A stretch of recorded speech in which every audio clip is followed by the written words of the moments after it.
Salut à tous les e-commerçants. Si tu es dans cette situation, respire un grand coup.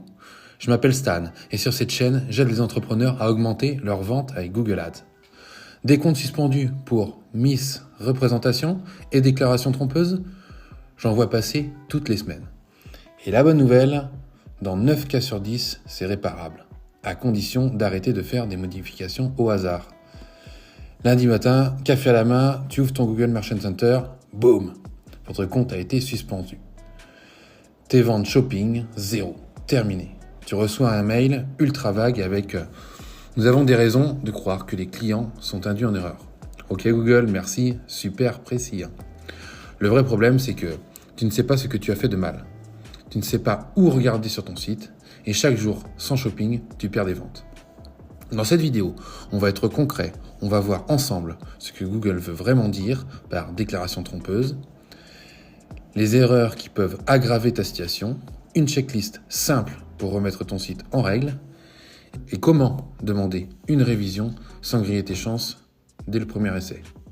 Je vais surtout parler des boutiques e-commerce françaises, micro-entreprises, auto-entrepreneurs, SASU et SARL, qui vendent à des particuliers en France. Si ton compte est déjà suspendu, reste bien jusqu'au bout. On va prendre ça calmement, méthodiquement. Et tu repars avec un plan clair pour remettre ton Merchant Center sur les rails. Bon, avant de corriger quoi que ce soit, il faut qu'on parle des erreurs fatales. Parce que oui, quand tu te fais suspendre, tu peux encore aggraver ta situation. Erreur numéro 1. Créer un nouveau compte pour contourner. Tu te dis, ce compte est mort, j'en refais un autre, ça ira plus vite. Mauvaise idée. Google appelle ça du contournement de système. Même domaine, même business, même environnement. Google recoupe tout. Résultat, ton nouveau compte se fait suspendre aussi, et là, tu peux même te retrouver bloqué sur tout ce qui est relié. Erreur numéro 2. Changer de domaine, juste pour contourner. Tu clones ton site sur un autre nom de domaine et tu te dis, allez, on repart de zéro. Sauf que si Google considère que ton business model ou tes pratiques sont le problème, tu viens juste de déplacer le problème, pas de le résoudre. Erreur numéro 3. Ignorer le problème en mode « on verra plus tard ». Tu ne lis pas l'email, tu ne vas pas dans l'onglet « diagnostic », tu te dis « ça va peut-être se débloquer tout seul, comme par miracle ». Spoiler, non. Pendant ce temps, ton compte reste off, tes campagnes shopping ne tournent plus et tu perds des semaines.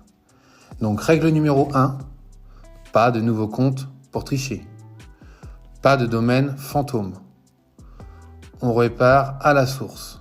Ton site, tes infos d'entreprise, ce que Google voit réellement. Comprendre ce que Google te reproche.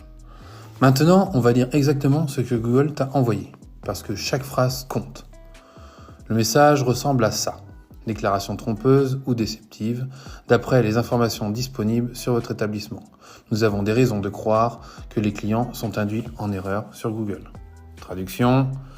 Avec les mots qu'on a sur ton business, ton site, ton Merchant Center, tes fiches produits, on pense que ce que les utilisateurs voient peut les induire en erreur. Officiellement, ça rentre dans leur politique mise représentation, déclaration trompeuse. L'objectif de Google, c'est simple, 0 mauvaise surprise pour l'utilisateur. Ensuite, dans le mail, tu as une petite checklist. Google te demande d'être transparent sur l'identité de ton entreprise, ton modèle économique, tes règles, livraison, retour, etc. et la façon dont tes clients peuvent interagir avec toi.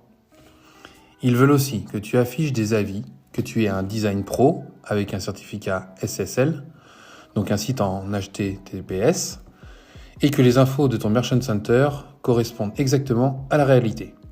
En gros, Google veut que ton business soit clair, traçable et cohérent, et que l'utilisateur ne soit jamais surpris entre ce qu'il voit sur Google et ce qu'il vit réellement sur ton site. Maintenant, on va traduire cette théorie en actions concrètes. Audit confiance de ton site. On va faire un audit de confiance, très simple. Pose-toi cette question. Si un humain chez Google arrive sur mon site pendant 30 secondes, est-ce qu'il sait qui je suis, ce que je vends, comment me contacter et comment ça se passe en cas de problème? Si la réponse est non ou bof, bingo, c'est déjà une grosse partie du problème. On prend ça point par point. Allez, on y va. Point 1. Transparence sur l'identité de ton entreprise. Si tu es une entreprise française, micro-entrepreneur, SAS, SARL, peu importe, ton site doit permettre de retrouver en quelques clics le nom légal de ta société et pas juste ton nom de marque, ton adresse postale complète, ton numéro de SIRET et éventuellement ton RCS, ton numéro de TVA intracommunautaire si tu y es assujetti, un moyen de contact clair, l'adresse email, formulaire et idéalement un téléphone. Tout ça doit apparaître dans tes mentions légales et ou ta page à propos. En France, ce n'est pas du tout optionnel. C'est une obligation légale pour tout site e-commerce. Et c'est exactement le genre de choses que Google regarde pour savoir si ton business est sérieux ou pas. L'idée, tu ne dois pas ressembler à un site anonyme créé hier juste pour encaisser de l'argent. Numéro 2. Transparence sur les règles CGV, retour et livraison. Ensuite, on parle de tes règles du jeu. Comment tu vends, comment tu livres, comment tu gères les retours. Sur ton site, dans le footer, on doit facilement trouver des conditions générales de vente, CGV, claires. Prix TTC, moyen de paiement accepté, délai de livraison, gestion des litiges, une politique de livraison détaillée, délai réaliste, zone livrée, frais de port, éventuel surcoût, une politique de retour ou de rétractation. En B2C, l'acheteur a en principe 14 jours pour changer d'avis sur une commande en ligne.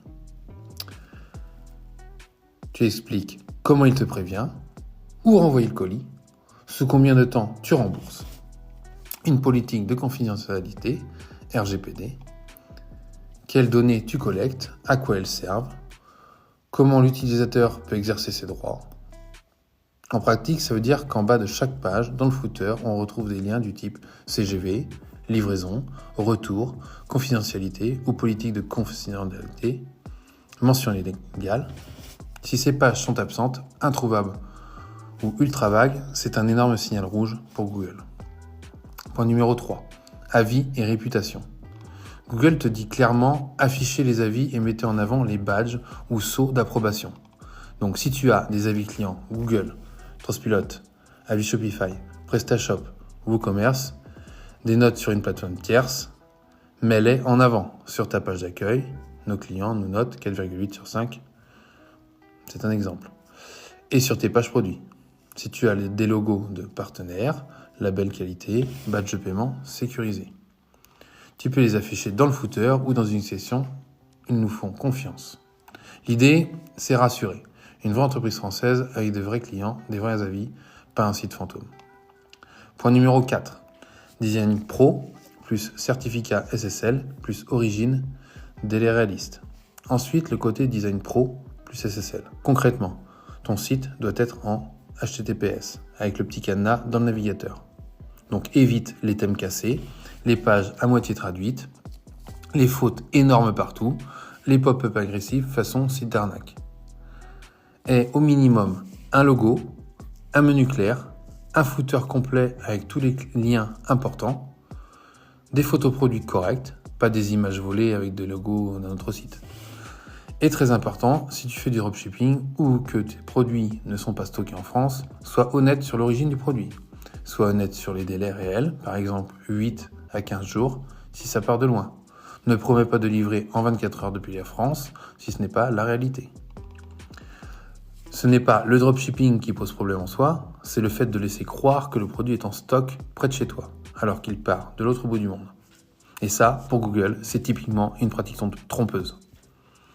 Encore une fois, ce n'est pas une question d'être beau, c'est une question d'inspirer confiance à quelqu'un qui ne te connaît pas du tout. Audit de ton Merchant Center. Maintenant qu'on a parlé du site, on va parler de ce que Google voit dans Merchant Center. On va rester simple dans cette vidéo. Point numéro 1. Information sur l'entreprise dans le Merchant Center. Dans ton compte Merchant Center, tu as une section Information sur l'entreprise. Concrètement, tu as 3 blocs. Nom de l'entreprise, c'est le nom d'affichage qui apparaît dans tes annonces. Adresse de l'entreprise, service client, email, téléphone, URL du contact. Ce qui compte, ce n'est pas la complexité du formulaire, c'est la cohérence avec le reste de ton écosystème. Tu dois vérifier que Le nom d'affichage correspond exactement à ce qu'on voit sur ton site. Le même nom que sur ton logo. Le même nom que dans ton header et ton footer. Pas un nom différent juste pour faire joli dans les annonces. L'adresse de l'entreprise est la même que celle visible dans tes mentions légales et éventuellement sur ta page contact. Les infos de service client, email, numéro de téléphone sont identiques entre ton site, page contact, mention légale, ton Google Merchant Center et ton Google Ads. Si tu as un nom de boutique dans le logo, un autre nom dans le Merchant Center, une autre adresse ou un autre numéro dans Google Ads, pour toi, c'est peut-être un détail, mais pour Google, ça ressemble à quelqu'un qui change d'identité selon l'endroit où il apparaît. Et dans la logique, déclaration trompeuse, ça ne pardonne pas. Point numéro 2. Cohérence entre ce que Google affiche et ton site. Je ne vais pas rentrer dans tous les détails techniques du flux dans cette vidéo. On fera un épisode dédié juste à ça. Ici, retiens surtout 2 choses. Ce que voit l'utilisateur sur Google doit correspondre à ta fiche produit. Le prix affiché dans Shopping est égal au prix sur ta page produit en TTC. Si c'est marqué en stock sur Google, il doit être réellement en stock sur ton site. Si tu annonces une promo dans l'annonce, on doit retrouver la même promo sur ta fiche produit. Tu dois surveiller l'onglet Produits, Diagnostic, pour voir s'il y a des erreurs sur tes produits, pour identifier les articles refusés ou les problèmes récurrents. Le reste, attribut avancé de flux, GTIN, on le détaillera dans une autre vidéo. Là, l'objectif, c'est que Google puisse dire « Ok, ce que je montre à l'internaute et ce qu'il voit sur le site, c'est la même réalité. Pas de surprise cachée. » Point numéro 3. Tips bonus numéro 1. Corriger le vrai parcours utilisateur. Là, je vais te donner un truc que presque personne ne regarde et pourtant c'est souvent là que ça coince. La plupart des gens, quand ils se font suspendre, corrigent la page d'accueil et les pages légales. Mais ils oublient là où Google envoie vraiment le trafic. La page produit, le panier, le checkout. C'est ce parcours-là que Google voit. C'est là qu'il va détecter une déclaration trompeuse. Tu fais l'exercice suivant, comme si tu étais ton propre client. Tu cliques sur un produit qui vient de ton flux shopping, tu l'ajoutes au panier, tu vas jusqu'à la page de paiement et tu vérifies étape par étape. Est-ce que le prix reste le même du début à la fin? Pas de frais planqués qui apparaissent au dernier moment. Est-ce que la devise est la même partout? Pas d'euros ou de dollars en plein milieu. Est-ce que les frais de livraison sont annoncés clairement avant de payer? Est-ce que tu vois à un moment les infos de retour, rétractation ou un lien vers les CGV? Si sur Google tu annonces livraison gratuite et qu'au checkout tu rajoutes 9,90 de frais sans explication, pour l'utilisateur comme pour Google, c'est simple, c'est trompeur. Donc premier tip que personne ne donne, ne corrige pas uniquement ta vitrine, corrige tout le tunnel d'achat. C'est souvent ce qui fait la différence entre un compte qui reste bloqué et un compte qui finit par être réactivé.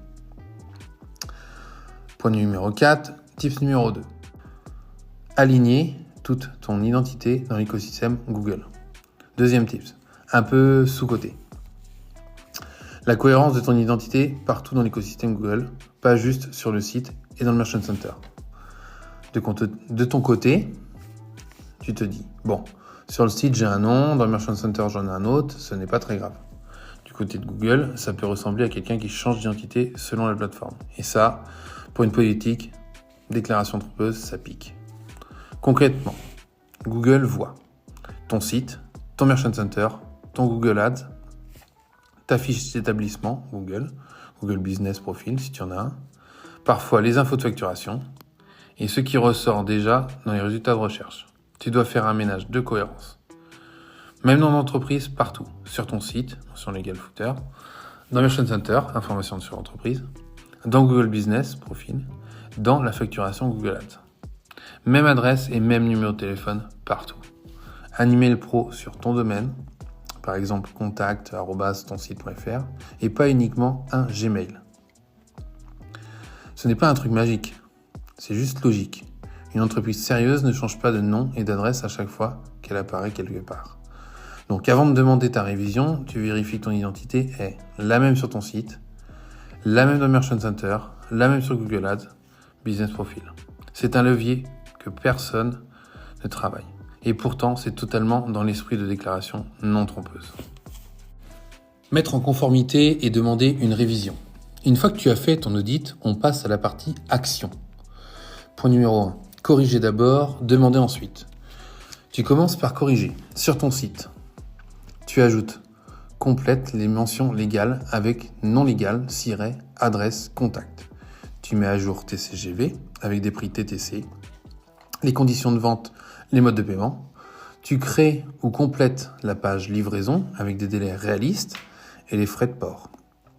Tu crées ou complètes la page retour, rétractation avec au moins les 14 jours pour le consommateur et la procédure pour te contacter. Tu mets à jour ta politique de confidentialité, RGPD.